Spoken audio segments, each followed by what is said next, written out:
Ingat sa mga driver ng jackliner, ha? Bye-bye. Love you all.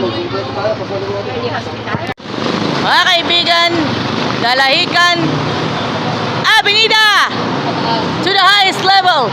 Avenida Avengers.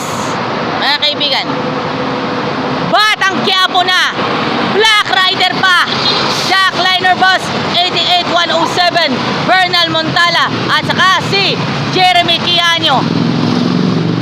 Avenida Avengers to the highest level. Sulitin ninyo ang pagsakay ninyo dito sa Jackliner Bus, especially kung kayo ay pupunta ng University Belt. Maniwalat kayo sa hindi. Tried and tested yan. Siyempre, sakyan ninyo na Jackliner Bus 88107. Hindi lang yon, maging ang iba pang mga bus ng Jackliner. Siyempre, pag kayo ay pupunta ng Avenida at mag-enroll sa mga kilalang universities and college ng UAAP at NCAA.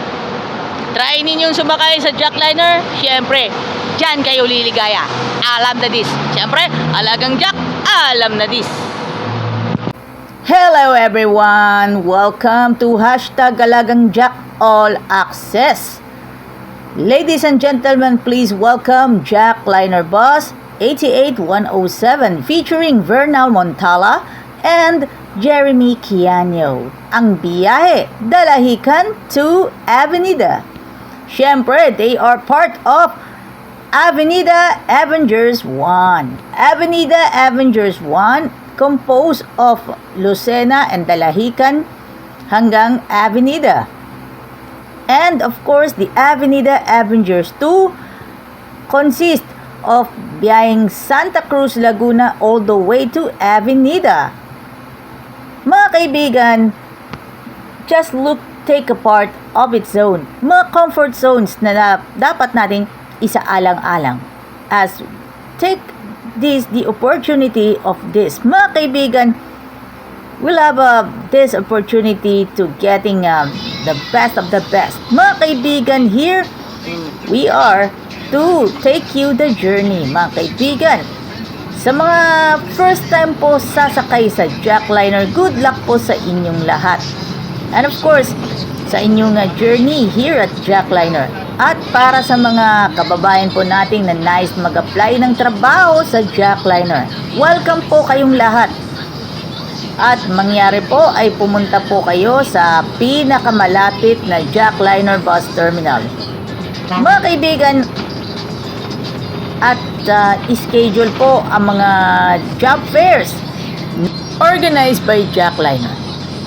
To all of brethren sa lahat ng 7-day Adventist sa buong Pilipinas at sa buong mundo, welcome po kayo sa #Alagang Jack All Access featuring Jackliner Bus body number 88107 featuring Bernal Montala and Jeremy Quiano. Shout out muna tayo kila Kuya Joseph Ebalde, Secretary of Obrero Pilipino Jackliner Chapter, Kuya Edelberto Ebalar, Vice President of Obrero Pilipino Jackliner Chapter, also as well as ang ating buting President ng Obrero Pilipino Jackliner Chapter, Kuya Romeo Alonsagay. Let's find out with the Jackliner Bus 88107. Mga kaibigan, 88107 isa din sa mga bus na tinatangkilik ng marami nating kababayan. Also as well sa mga estudyante na pumapasok sa University Belt, mga nagtatrabaho sa Manila, and of course also as well as mga nagsisimba sa Quiapo Church of Roman Catholic. Dahil po ang Quiapo Church of Roman Catholic as a home of the Feast of Black Nazarene ay matatagpuan po ito sa Quiapo, Manila.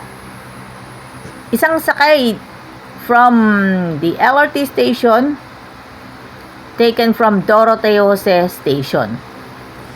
And of course, huwag nating kalimutan kung papaano na natin ma-surprise ang bawat isa sa atin.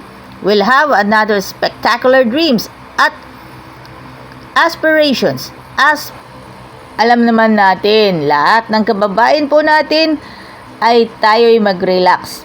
Bagamat malapit na po ang Semana Santa or Holy Week sa mga Catholics. But for us, for the 7-day Adventist, tuloy-tuloy ang ligaya. But manalangin pa rin tayo at all times.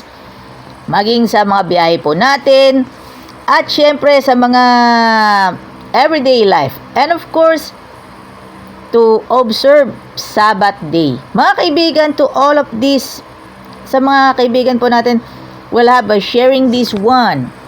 Mga kaibigan, ito po ay ang mga dreams and aspirations ng ating mga kababayan will have.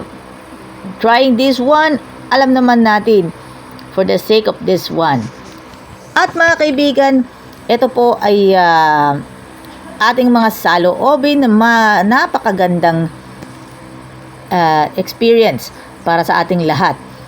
At ang pagsakay natin sa jackliner is ang privilege to all of us at maging sa mga estudyante. At syempre yung mga estudyante po sa elementary alongside with their parents and guardians. Ganun din po ang mga nasa high school at nasa college. Dahil po ang jackliner ay isa din sa mga inspirasyon ng ating kabataang Pilipino. Yes, ang kabataang Pilipino, there's such thing is a very honor para sa ating lahat. Gayunpaman, inspirasyon ng kabataang Pilipino ang jackliner dahil po sa magandang serbisyo ng transportasyon. At higit sa lahat, magaganda ang mga air-conditioned bus units powered by Yutong. Mga kaibigan, tayo po ay sama-sama. Sakay na tayo sa jackliner. Shoutout muna tayo sa mga sumusunod. Ang Montala family, Kianyo family, Kuya Sunny Marasigan, Sir Ray Binondo, Kuya Marnie Santa Maria, Ate Winona Solinap Credo, Kuya Joseph Ebalde, at higit sa lahat, ang lahat ng mga drivers and conductors na araw-araw nating nakikita sa mga kalsada, to being inspired to us. Shout out sa mga tape and GMA defenders at shout out din po sa mga TVJ defenders. Ito ang True, Batang Maynila Toits, and Models of Manila, especially kay Mark Gamboa. At sa lahat po ng ating mga kababayan po natin sa Santo Tomas, Batangas, Santo Tomas 7-day Adventist Church, and San Rafael 7-day Adventist Church, Metro San Pablo District 1. Especially po sa Ocfemia family and Fronda family. San Pablo City Central 7-day Adventist Church, at sa lahat po ng ating mga kababayan po natin San Mandako ng mundo, welcome po kayo sa #AlagangJack All Access. Ugaliin ninyong panoorin ang #AlagangJack All Access. Mga kaibigan, sama-sama po tayo para magiging inspired and to be happy dito po sa #AlagangJack All Access. Shoutouts to Joey Taruk and Dencio Cascajo of Jackliner Bus 8863, Binyan, Ayala Route.